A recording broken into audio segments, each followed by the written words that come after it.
Nah, menurut Dokter Fazil atau yang Dokter Fazil amati, apakah sudah ada beberapa caleg tadi yang mengunjungi mungkin atau datang ke poli untuk memeriksakan atau bahkan ada yang sudah dirawat inap ini, Dok?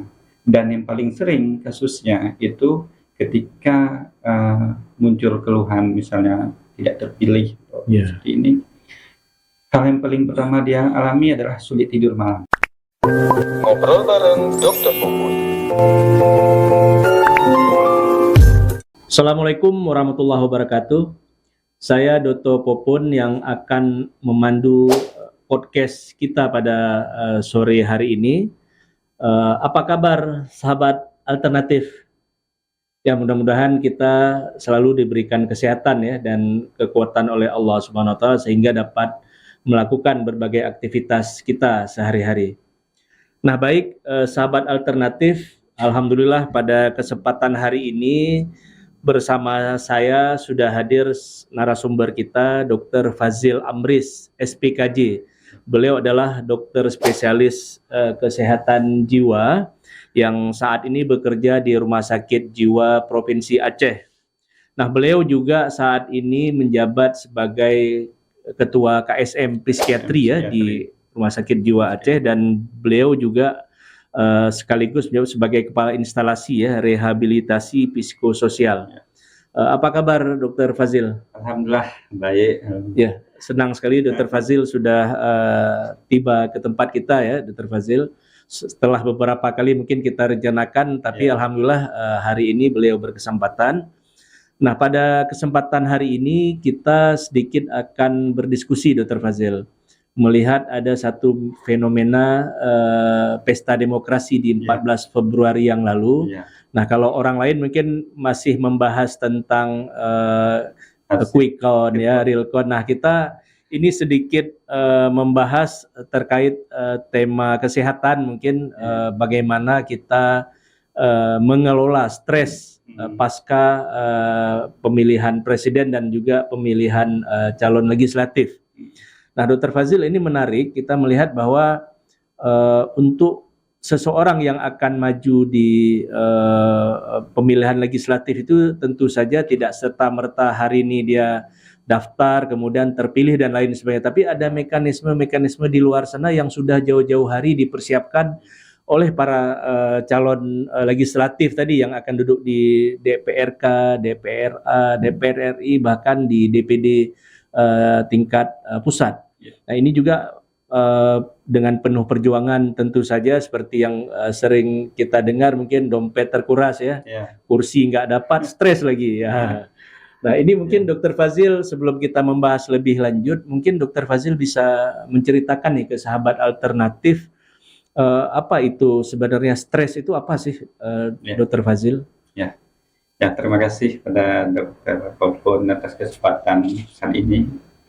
Jadi memang berbicara dengan kesehatan mental itu menjadi topik yang saling berkaitan dengan banyak hal, termasuk terkait dengan pilpres atau pemilu saat ini ya. Jadi semuanya ikut berpengaruh, baik yang ikut dalam kontestan maupun peserta yang menonton. Ada juga yang menang, juga yang ini. Jadi semua ikut ya. Tapi dalam hal itu ada suatu hal antusias dari masyarakat yang ke arah yang lebih positif saat ini, sudah peduli dengan pemilu. Kalau ada sisi positifnya gitu ya. Kalau zaman dulu kan ya ikut hanya bapak-bapak ini itu, tapi sekarang udah terlibat semua.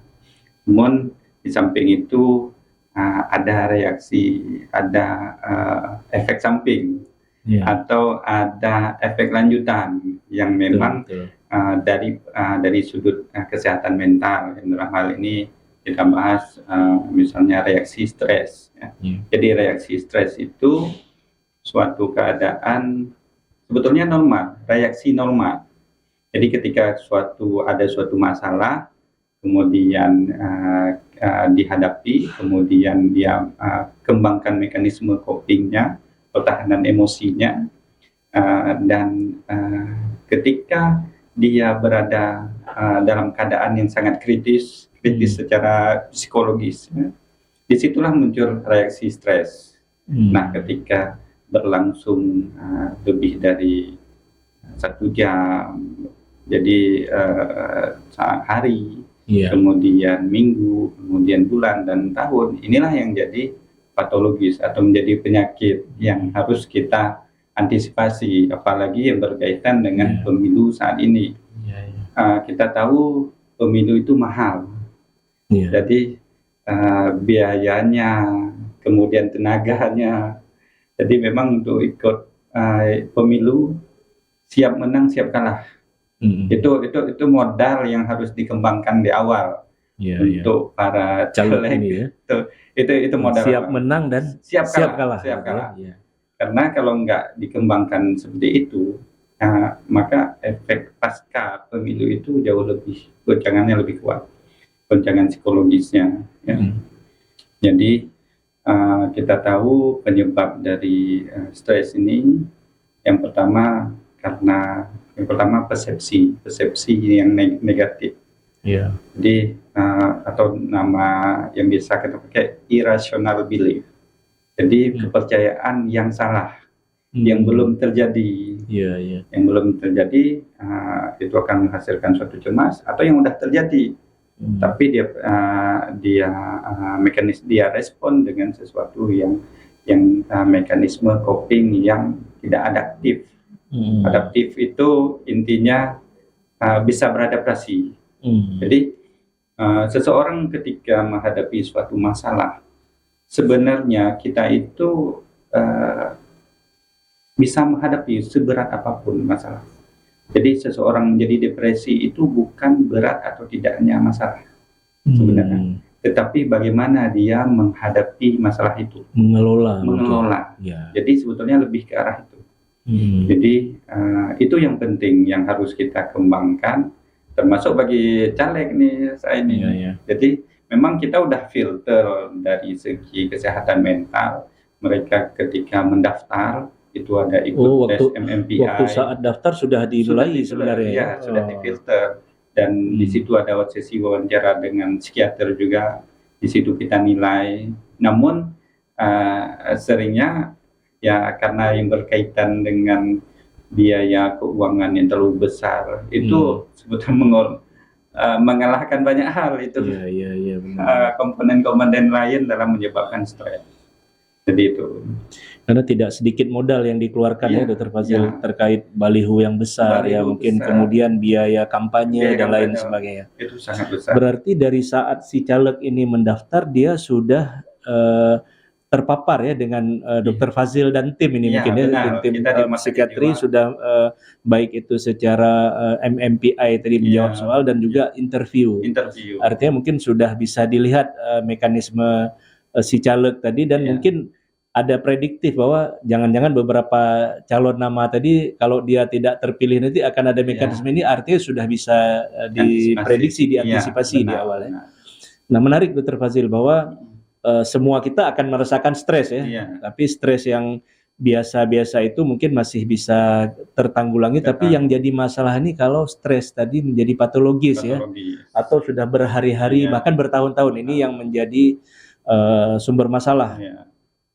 Nah, Dr. Fazil ini melihat yang Dr. Fazil sampaikan tadi di awal pemeriksaan saat mendaftar jadi caleg itu kan diperiksakan mental dan lain sebagainya. Nah, kira-kira melihat fenomena ini kan kita mungkin baru 2-3 hari ya, 2 hari ya setelah melakukan pileg, ini juga masih dalam tahapan saya lihat menghitung-hitung dan angka persentasenya di KPU sendiri belum di atas 10%. Nah, menurut Dr. Fazil atau yang Dr. Fazil amati, apakah sudah ada beberapa caleg tadi yang mengunjungi mungkin atau datang ke Poli untuk memeriksakan, atau bahkan ada yang sudah dirawat inap ini Dr. Fazil? Bagaimana Dr. Fazil? Ya, jadi sebenarnya gini dia, kalau ini kan arahnya yang paling besar untuk kesehatan mental untuk kasus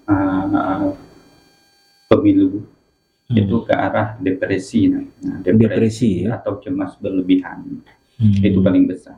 Walaupun semua itu tidak tertutup kemungkinan untuk mengalami suatu gangguan jiwa yang berat, yang sampai tidak mampu mengendalikan diri. Nah, biasanya kalau yang nggak mampu mengendalikan diri ini kasusnya lebih sedikit. Kasusnya lebih Lebih sedikit. sedikit, dan itu yang masuk ke rumah sakit jiwa biasanya. Tetapi ada yang lebih besar, itu depresi dan cemas. Itu yang paling banyak kasusnya. Sebetulnya semua orang ketika nggak terpilih pasti itu cemas, apalagi tidak semangat, Tidur gak enak, makan gak enak gitu. ya itu pasti. Dan namanya kita di psikiatri itu dengan gangguan penyesuaian. Gitu. Jadi ketika dia yang depresi ini atau cemas ini sebetulnya banyak kasusnya, sangat banyak. Kita berhadapan dengan stigma lagi-lagi. Stigma untuk mencari pengobatan. Dan yang paling sering kasusnya itu ketika muncul keluhan misalnya tidak terpilih seperti ini. Hal yang paling pertama dia alami adalah sulit tidur malam. Sulit tidur malam. Sulit memulai tidur. Jadi gangguan tidur itu ada 3 macam. Itu susah memulai tidur, kemudian terbangun tengah malam, atau terbangun terlalu cepat. Beda kalau mungkin salat tahajud itu beda, bangunnya bertujuan. Nah, tetapi kalau sulit memulai tidur, biasa orang-orang cemas tuh susah memulai tidur. Mulai tidur malam. Kemudian bisa tidur malam atau sulit mulai tidur, kemudian tertidur, kemudian tengah malam jam 2 atau jam 3 terbangun. Nah, ini paling sering apalagi untuk kasus-kasus ini ketika keuangan sudah habis terkuras semua. Jadi akan menimbulkan konflik-konflik pasca pemilu yang terutama paling imbas itu ke keuangan keluarga. Gitu, ke keuangan keluarga. Nanti ke keuangan keluarga imbasnya anak, hubungan relasi. Apalagi kalau ada anak, berhutang gitu ya. Iya, benar. Kalau harta sendiri nggak apa-apa nih, berhutang ke pihak yang lain, ke bank atau ke teman-teman itu jadi masalah. Jadi tidak terpisah, artinya saling berkait ya, terkait terutama masalah ekonomi tadi ya. Nah ini Dokter Fazil, ini kan teman-teman sahabat alternatif yang mendengarkan siaran ini juga bertanya-tanya nih, ini mungkin kalau 2 hari atau mungkin 5 hari pasca pemilu kan belum begitu kelihatan apakah namanya terpilih atau tidak. Tapi mungkin seiring berjalan waktu nanti setelah 10 hari atau mungkin 2 minggu ke depan setelah didapatkan hasil, ini juga akan terjadi fenomena yang kita prediksi nih, apakah stres, cemas dan lain sebagainya.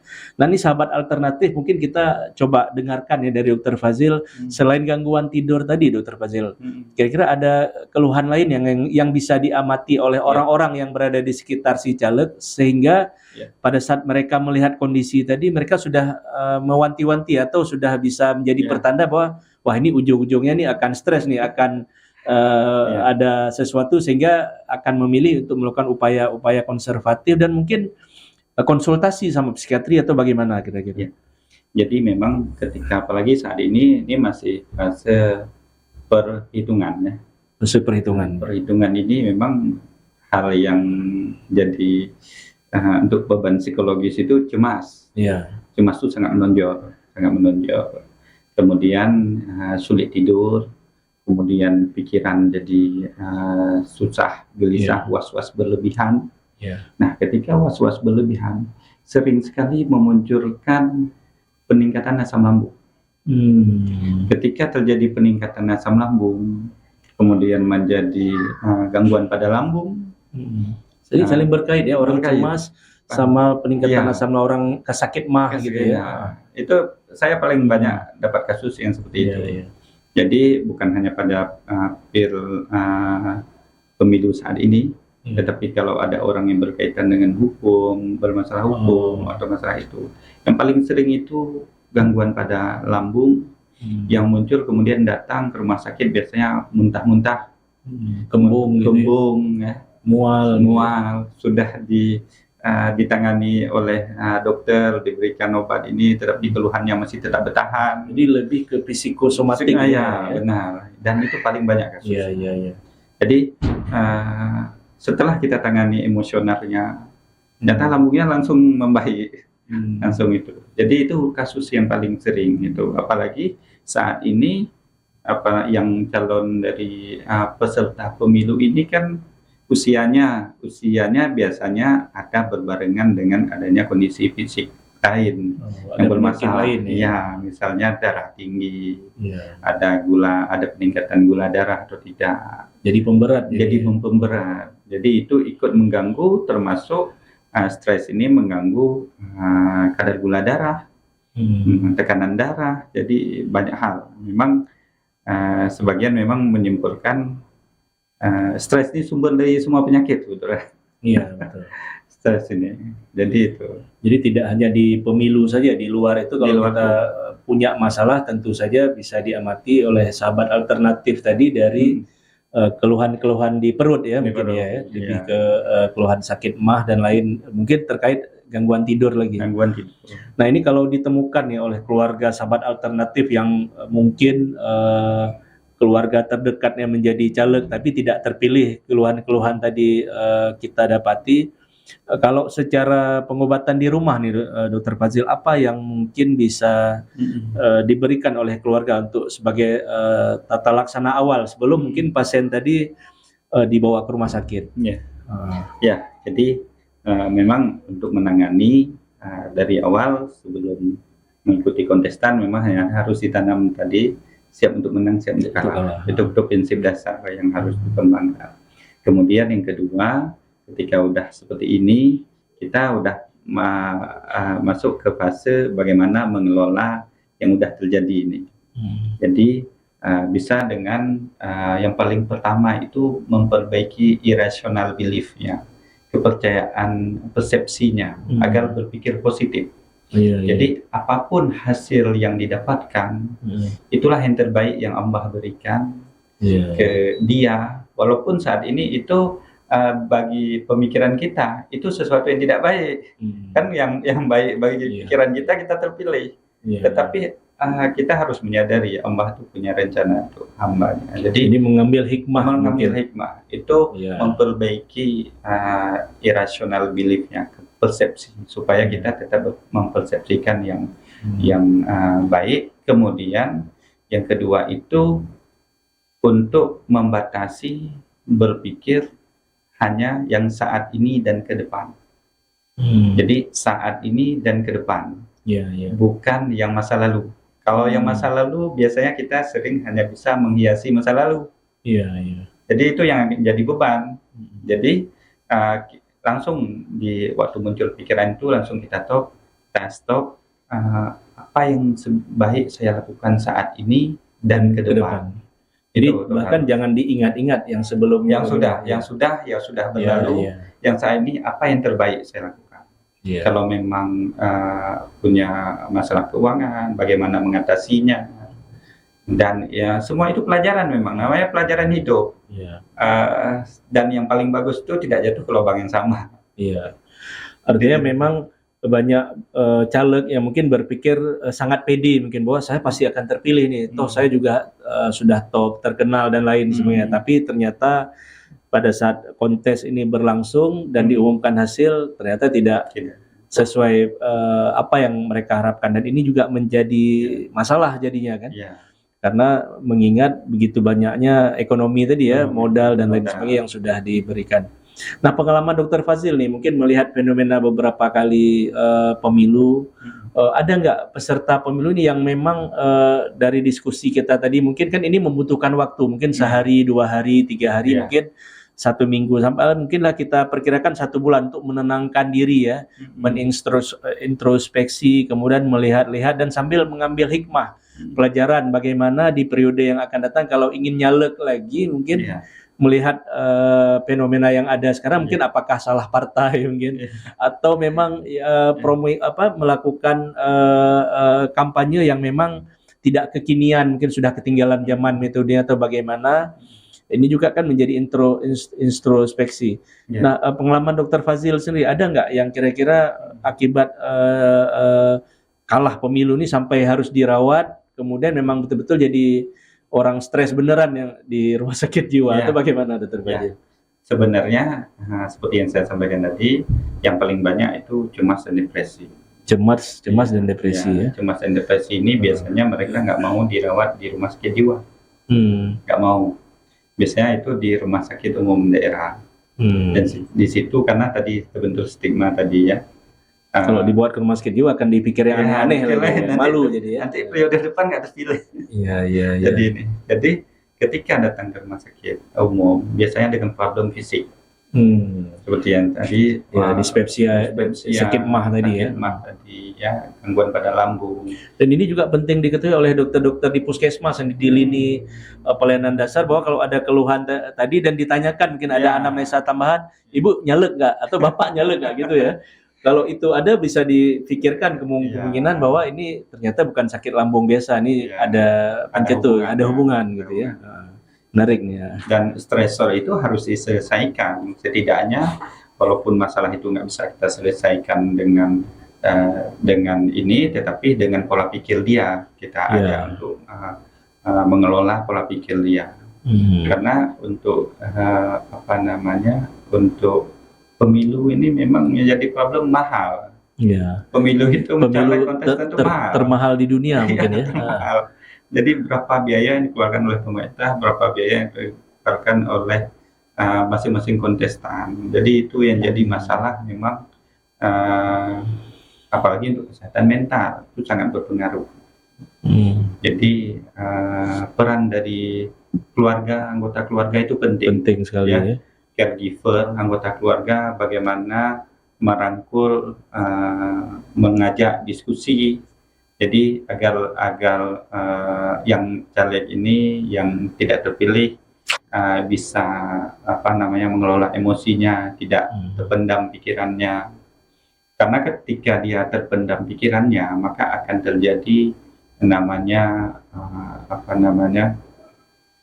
perilaku-perilaku yang berbahaya, yang mengarah ke nanti akan muncul ke arah gangguan waham, halusinasi, yang ke arah gangguan jiwa berat. Walaupun kasus gangguan jiwa berat ini ada banyak faktor, terutama genetik, kemudian lingkungan, stresor seperti ini, itu bisa aja jadi pemicunya. Walaupun itu angkanya masih 1% untuk populasi umum. Namun untuk yang paling banyak itu ya depresi dengan cemas itu. Dan sering itu kita sering tidak menyadari kita sedang mengalami masalah psikologis kita. Jadi sering nggak bisa tidurnya jam 3 malam, bisa tidurnya jam 4 malam baru bisa tidur, gelisah, nggak tenang. Itu sering di masyarakat kita itu masih menganggap itu mengabaikan, padahal yang dikirain karena minum kopi gitu ya. Jadi padahal yang bersangkutan itu butuh kali pertolongan psikologis. Iya. Dan itu. Ya baik, Dokter Fazil ini kan praktisi di rumah sakit jiwa ya. Sampai sejauh ini ada nggak persiapan-persiapan khusus mungkin di rumah sakit jiwa yang disiapkan oleh pemerintah dalam hal ini mungkin di pimpinan di rumah sakit jiwa terkait dengan fenomena-fenomena yang diprediksi akan bakal terjadi, Dokter Fazil? Ya. Sebetulnya kalau untuk persiapan khusus sebetulnya tidak ada. Kita sudah terbiasa namanya yang sakit ini siap menampung untuk mengelola ini problem psikologisnya, dan namun kita dari direktur sendiri sudah mengungkapkan kita siap menerima apabila terjadi ada, dan kita sangat terbuka untuk pertolongan psikologis ini, karena memang kami di psikiater menyadari bahwa ini merupakan stresor yang berat. Yang ini. Namun stresor ini masing-masing daerah memiliki karakteristik respon yang berbeda-beda. Jadi apalagi Aceh ini sudah lama dengan konflik. Stresor konflik udah biasa udah ini. Jadi memang hidup dalam konflik terus, dalam musibah terus ya di Aceh ya. Kemudian tsunami, jadi tingkat stresornya itu udah sering terpapar ya. Tinggal yang generasi muda aja nih yang harus masih belajar yang harus mengelola. Ya baik, Dr. Fazil, memang ada fenomena memang setelah diumumkan nanti bagi yang tidak terpilih juga harap berbesar hati ya, mungkin itu berbesar hati dan mempelajari kekalahan atau mungkin bagaimana kiat-kiat mungkin 5 tahun yang akan datang ya, 2029 itu bila masih berminat mencoba lagi ya, dengan metode-metode yang bisa lebih mantap dan lebih menghemat biaya. Artinya memang kita melihat fenomena silaturahmi itu penting sekali ya. Artinya bagi sahabat alternatif nanti yang ingin maju di 2029 berikutnya, mungkin mulai sekarang sudah bisa tuh pendekatan di warung kopi mungkin ya, mencari teman-teman sekolah, teman-teman terdekat ya, untuk belajar komunikasi, bersilaturahmi, karena boleh jadi dengan sisi silaturahmi tadi, saling berkawan ya, berteman, bisa meningkatkan potensi ya untuk suara di pemilu yang akan datang. Jadi tidak perlu berkecil hati mungkin Dr. Fadzil. Nah ini sebagai penutup mungkin Dr. Fadzil, ini mungkin sahabat alternatif ada yang bertanya nanti, ini kalau saya memiliki keluhan depresi, cemas tadi pasca nyalek tidak terpilih, mereka ingin diskusi sama Dr. Fadzil, kira-kira boleh ditemui di mana Dr. Fadzil? Atau Dr. Fadzil praktek di mana? Ya, terima kasih. Jadi jika ada yang mengalami seperti keluhan yang seperti tadi saya sampaikan, itu agar segera mencari pertolongan, boleh ke psikiater yang manapun di Banda Aceh. Namun kalau ke saya ada di Apotik Laris 5. Apotik Laris 5 di mana itu? Di Jalan Pocut Baren. Oh, Jalan Pocut Baren. Ya. Baik, bila sahabat alternatif mungkin membutuhkan ya informasi, diskusi ya, bisa ke Dr. Fadzil atau dokter psikiatri lainnya yang ada di Banda Aceh dan mungkin di seluruh kabupaten kota dan di seluruh Indonesia. Ya. Jadi agar tidak terjadi keterlambatan ya dalam mengelola stres, cemas mungkin pasca pemilu legislatif di tahun ini. Ya, terima kasih Dr. Fadzil atas kesempatan hari ini. Sangat senang sekali Dr. Fadzil, mudah-mudahan ini terus berkenan ya dengan tema-tema lainnya. Nanti kita undang memberikan informasi edukasi kepada sahabat alternatif, terutama mungkin terkait tentang masalah kejiwaan. Karena memang tuntutan zaman memang membuat kita harus terpapar terus sama masalah ya. Artinya bagaimana mengelola masalah tadi sehingga mendapatkan satu solusi yang baik bagi kita semua. Nah, terima kasih Dr. Fadzil kesempatannya, insya Allah bertemu kembali dengan sahabat alternatif pada kesempatan yang akan datang. Terima kasih. Assalamualaikum warahmatullahi wabarakatuh. Ngobrol bareng Dr. Puput.